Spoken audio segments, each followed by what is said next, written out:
In simple terms, an accumulator is a rules-based approach to risk management.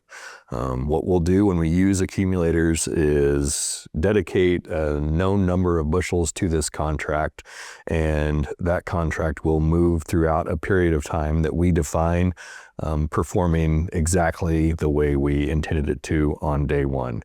So I think accumulators are, well, first of all, they're relatively new to the marketplace. They've been around for several years now, but definitely some of the newer groups of contracts that we have available to us. And, I think just from myself, you see farmers out there and they're always complaining about the guys in Chicago, right? They seem to think that they have an edge on the market. Really, funny enough, these accumulators put a professional option trader right in a farmer's back pocket. So everything those professional traders are doing in regards to options is exactly what these accumulator contracts do. What they are, they're simply strips of weekly options. So we're buying options to provide price risk management, and we're also selling options to create some premium that we can pass along to the individual that writes this contract.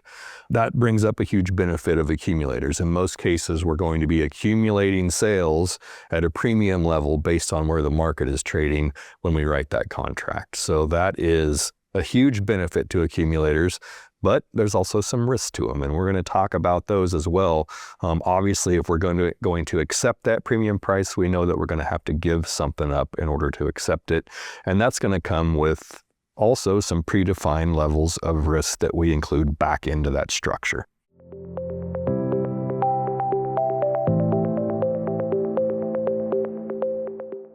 Double up risk and knockout risk are the two primary features that are added to accumulator contracts that farmers utilize.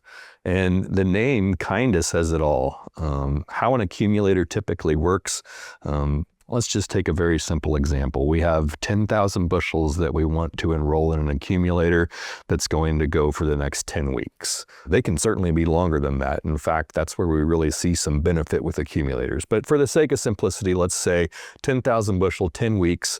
With that contract, we are going to make a sale of 1,000 bushels per week for all 10 of those weeks, selling the intended 10,000 bushels by the time that contract expires.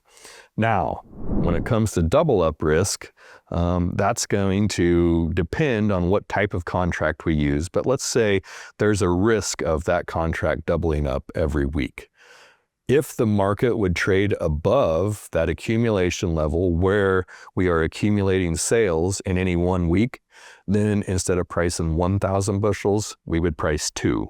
We would double the amount of sales for that accumulation period. So that's double up level. Knockout level is a level below the accumulation level, at which point the accumulator would cease to exist. So let's say, for instance, we trade 5 weeks in that accumulator of 10,000 bushel in 10 weeks. We would still keep the 5 previous sales that were made at that accumulation level.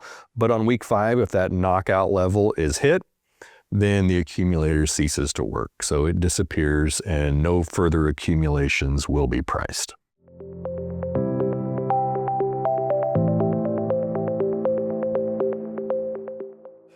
So let's just consider that I'm back on my farm in Kansas, and I would like to use an accumulator to manage the price risk around some of the soybeans I'm buying.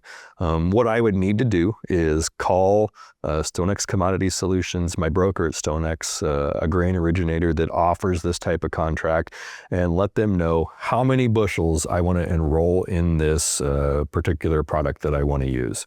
Now, keep in mind, if there's double up risk, we have to be mindful of that. So if we're going to use an accumulator that has the potential to sell X amount of bushels, then we need to be prepared to sell that many bushels. So don't use one that is going to potentially get you into a situation where you're going to commit to more sales than you're actually going to produce.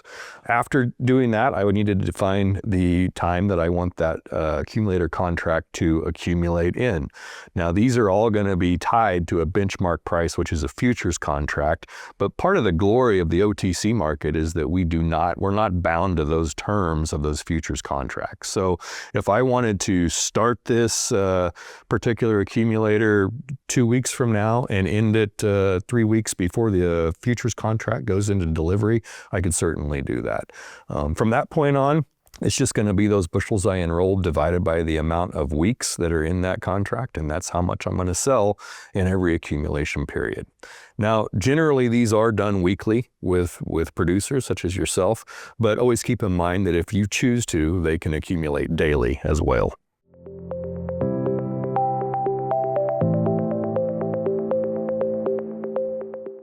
So several things that we need to look at when we're choosing to use this contract. First of all, is it proper for the risk tolerance that I have? So like I said, there is some risks to using these. They come in the form of double up and knockout. So for me, I would be more concerned about that knockout risk. If we do get knocked out below that accumulation level, we're now in a lower market and we know that product isn't working anymore. So now we're forced to market grain at a lower price environment.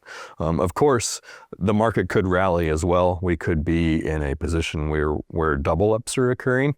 Now, I think we had a $4 corn example back when we were talking about options. Let's say we did an accumulator contract in that same market. So the futures market is at $4 and our accumulation level, say, is $4.20. So we're accumulating sales at $4.20, and that, of course, would be our double up level too.